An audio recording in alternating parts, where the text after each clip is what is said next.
hate that door. I've got to fix that door. Hey friends, Brickey here. I wanted to do a quick check-in because I kind of realized something that I never really brought you into the completion of what happened with my leg. I was at the park this past week, bumped into several different people, a very nice cast member named Hector who's like, Brickey, what's going on with your leg? And I was like, oh man, you really want to talk about taking your health for granted? I have clearly taken this for granted to the point where I didn't really give the final update, which kind of goes to the one thing I said right when I injured myself skateboarding in Long Beach was, and I said this like right in the minute of being hurt, because this always goes through my mind. You never think about your health. You always take it for granted until the moment that you lose it. And I was already in the process of thinking ahead of like, oh, this is really going to suck. And here I am. So I wanted to sit down, do a quick video on a very, very busy day, on a very busy week where something big is getting ready to kick off.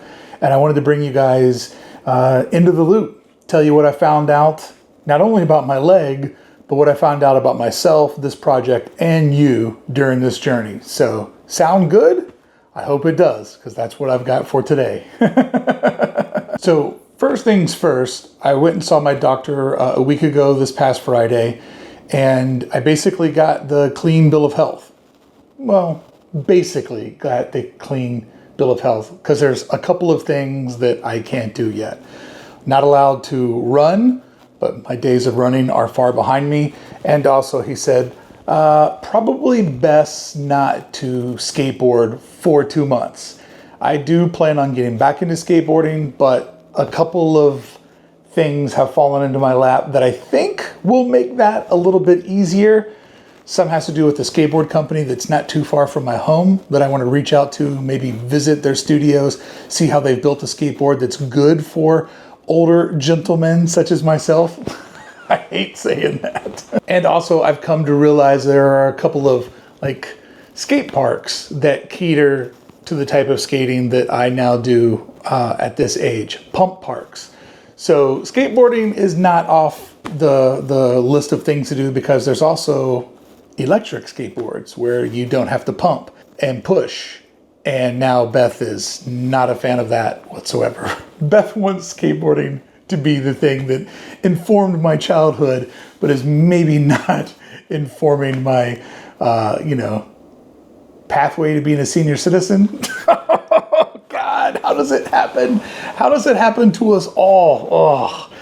But the doctor said that I healed up. I took good care of it. I showed him my phone and how many steps that I was getting in, and how I had, ramped it up from doing, 4,000, 6,000 steps, taking a couple of days of pulling back, then going to the park and pushing hard and getting to 8,000, 10,000, and then eventually making my way back to 15,000 steps.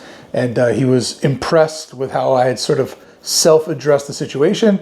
And if you look at the content strategy, it was like, laying low, going hard, laying low, going hard, but each time sort of amping up that next little thing. I've also, for the last 4 weeks, I've been working out at home. Nothing too crazy, stretching exercises, adding in a little bit of strength training. This was definitely a huge, huge eye-opener in so many different ways. Let's kind of break that down. First off, the amount of support that I got was just crazy. I mean, like so many people that watch the channel reaching out to me, sharing your stories. I think that had a lot to do with how when we went to San Diego for Beth's medical procedure, how honest and transparent Beth was, because she could clearly see through watching my videos, because, my messing up my leg, ripping my calf muscle and ripping another tendon inside of the leg. I don't exactly know what it's called. It all perfectly aligned with her having to go home and deal with some family stuff that we referred to as the popcorn bucket, as code word for Beth was out chasing a popcorn bucket, because it's somebody else's health journey. And I only want people to ever talk about their own health journeys here and not share somebody else's information. So it aligned with Beth being gone, me being by myself. And I think Beth really, she was watching the videos daily, kind of keeping up with the journey and just seeing what I was up to out of, curiosity of like, what's this asshole doing while I left him alone for 3 weeks?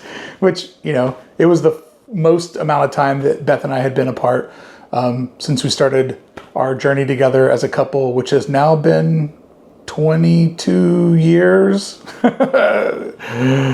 Wow, that has gone by so fast. Time flies when you're having fun. But I think that the overall positivity, it taught me, and I think it also taught her, that this is a friendly space. This is a space full of friends, and kind of, I think there's this idea that when you're making content, you should always try to make it for the youngest audience possible. And I think one of the many, many big lessons that I learned here is that this content is for people that are maybe 10, 15 years down the road behind me and ahead of me. And it felt good to be like, no, I can fully embrace this bizarre transition in life, and particularly for Generation Xers who, we haven't been given the world that our parents were given. And I think many people my age that have kids are starting to stress out about how do I give my kids the same opportunities that I was given, because I think everybody can clearly see that it is shifting away from the working man's favor. So that's a whole other topic, but I think that it was awesome to see that, I'm making content for people that are like me, a little bit ahead of the road, a little bit behind me, but to the core, people that are on a very similar journey. And I think that honesty really kind of made things move faster than they would have if I was just being showboaty and, taking you to Las Vegas, a trip that I had to cancel, or taking you to Palm Springs and making it show and tell versus live and tell about it. So, that really gets into what did this teach me? It taught me that I have done this project right, and the projects before it, whether it be my podcast or whether it be the Hey Brickey YouTube channel. I have done my job correctly because I have brought into my space people that are a similar mindset. And I have not made this a welcoming place for people of a dissimilar mindset, meaning it's pretty much friends and family in the content, in the comment section. It's a friendly space. And that only makes you want to make friendlier content and to keep bringing those type of people in. I think it also changed the channel severely that I was forced into a moment where my life got incredibly small. My wife is out of town. I'm physically restricted. There was only so much that I could do. And if it were ever convenient to be I'm going to put this on pause, this would have been that time. But the fact that I pushed through, try to get creative, really let people into my personal life, maybe more so than what I had planned on, it kind of just accelerated the relationship, I think, and in a very, very positive way. And what I'm most thankful for is that typically, if you watch the video where I showed how much money I made the first month of YouTube, I said in that video that I was surprised that I did as well as I did, not just about money, but overall view and growth, because the part of all of this that I stress out about the most is personal content. Because when you're out doing big things that other people do, you have a wider audience. And even though, the one thing that you have that nobody else has is your personal story and your personal journey, not everybody is searching for my personal experiences and my personal journey. They're looking for big things that will apply to themselves, because rightfully so, when you sit down to watch YouTube, you should be selfish. This is you taking your valuable listening time or viewing time. You're taking some of your free time and you're deciding to spend it on a video. It is my responsibility to give you back as much entertainment, satisfaction, and personal empowerment as possible. And I wasn't really thinking about how my personal journey could do that because you get kind of fixated on like, yeah, what's the big thumbnail? What's the big title? What's the big adventure that I can take people on that they want to go on, that they've already gone on? Like, how can I share the thing that the most amount of people care about? And to find out that for that month, it was about me and injuring my leg skateboarding and having my wife out of town dealing with, parents as we're all getting older. So are our parents. And it's our turn to repay a lot of the favors that were given to us when we were little. I will forever be grateful for this. And I think that it changed the channel in a way that I could have never predicted or curated on my own. And for that, I am incredibly, incredibly grateful.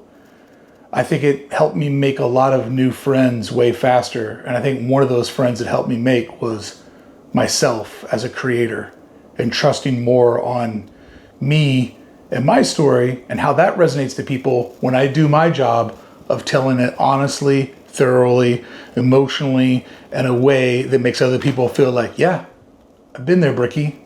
I'm there right now, or I see me being there in the future, or I just closed that chapter. Here's what I learned. Thanks for sharing. Yeah, that was a real pleasant surprise. But like every other great soap opera, you wrap up one storyline and another one begins. And friends, I am days away from spending my first amount of funds on this channel. And it looks like I have an epic story to capture. Also have to navigate a crazy storm system. And I'll be taking all of my friends on a new adventure for a series of days where I'll just be living inside of the content and taking all of you with me as I am like days away from heading off to Walt Disney World. And largely this channel made it very possible to do that with my first spending of the funds. I cannot believe how well this has gone, and I cannot believe how many of you are willing to go on this journey with me.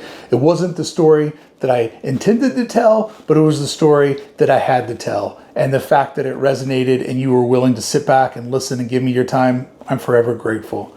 Leg is back to normal. I'm working out every single day because I'm going to use this as a moment to awaken me that this body isn't going to get any better. It is my responsibility to make sure that it is set up to go the long haul. I love life. I don't ever want to stop living it. So I've already started to do as much as I can to make sure that every day is a step toward the next.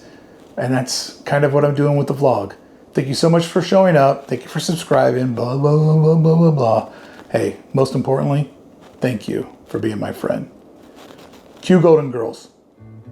I like how I say that, like I have some sort of producer and it's not me that's gonna do that. I'll see you tomorrow when we start to talk about what's next.